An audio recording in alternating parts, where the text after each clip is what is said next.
Martin Eden by Jack London. The one opened the door with a latchkey and went in, followed by a young fellow who awkwardly removed his cap. He wore rough clothes that smacked of the sea, and he was manifestly out of place in the spacious hall in which he found himself. He did not know what to do with his cap, and was stuffing it into his coat pocket when the other took it from him. The act was done quietly and naturally, and the awkward young fellow appreciated it. He understands, was his thought. He'll see me through all right. He walked at the other's heels with a swing to his shoulders, and his legs spread unwittingly, as if the level floors were tilting up and sinking down to the heave and lunge of the sea.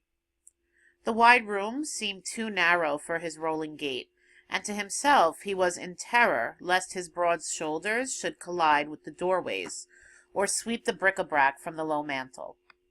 He recoiled from side to side between the various objects and multiplied the hazards that in reality lodged only in his mind. Between a grand piano and a center table piled high with books was space for half a dozen to walk abreast, yet he essayed it with trepidation. His heavy arms hung loosely at his sides. He did not know what to do with those arms and hands, and when, to his excited vision, one arm seemed liable to brush against the books on the table, he lurched away like a frightened horse, barely missing the piano stool. He watched the easy walk of the other in front of him, and for the first time realized that his walk was different from that of other men. He experienced a momentary pang of shame that he should walk so uncouthly. The sweat burst through the skin of his forehead in tiny beads, and he paused and mopped his bronzed face with his handkerchief. "Hold on, Arthur, my boy," he said, attempting to mask his anxiety with facetious utterance. "This is too much all at once for yours truly. Give me a chance to get my nerve. You know I didn't want to come, and I guess your family ain't hankering to see me neither." "That's all right," was the reassuring answer. "You mustn't be frightened at us. We're just homely people. Hello, there's a letter for me." He stepped back to the table, tore open the envelope, and began to read, giving the stranger an opportunity to recover himself. And the stranger understood and appreciated. His was the gift of sympathy, understanding, and beneath his alarmed exterior, that sympathetic process went on. He mopped his forehead dry and glanced about him with a controlled face, though in the eyes there was an expression such as wild animals betray when they fear the trap.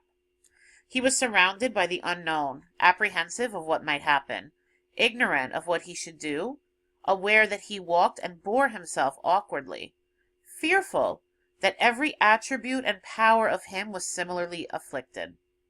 He was keenly sensitive, hopelessly self-conscious, and the amused glance that the other stole privily at him over the top of the letter burned into him like a dagger thrust. He saw the glance, but he gave no sign, for among the things he had learned was discipline.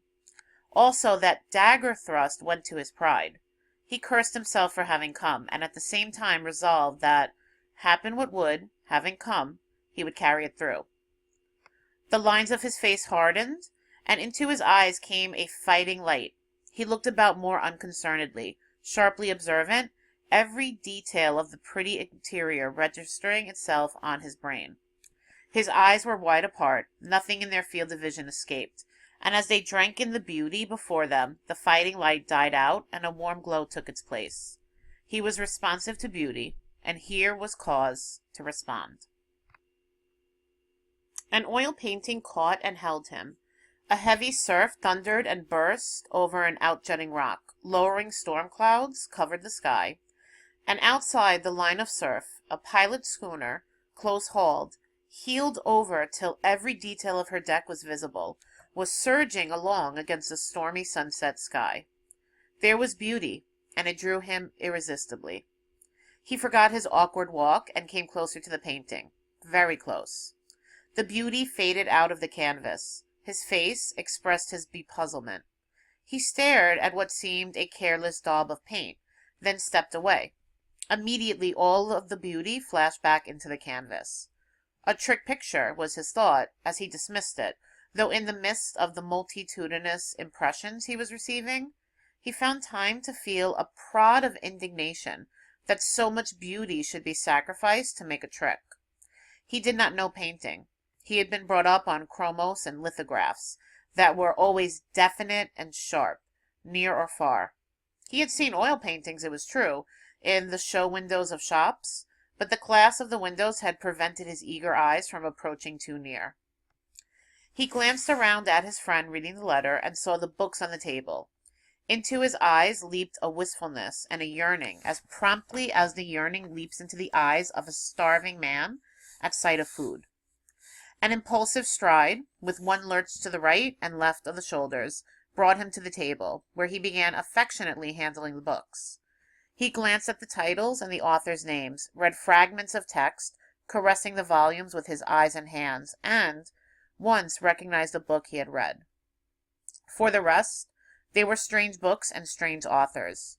He chanced upon a volume of Swinburne and began reading steadily, forgetful of where he was, his face glowing.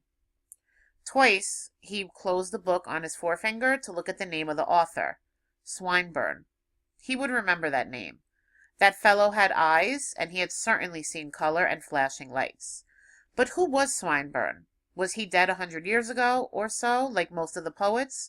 Or was he alive still and writing?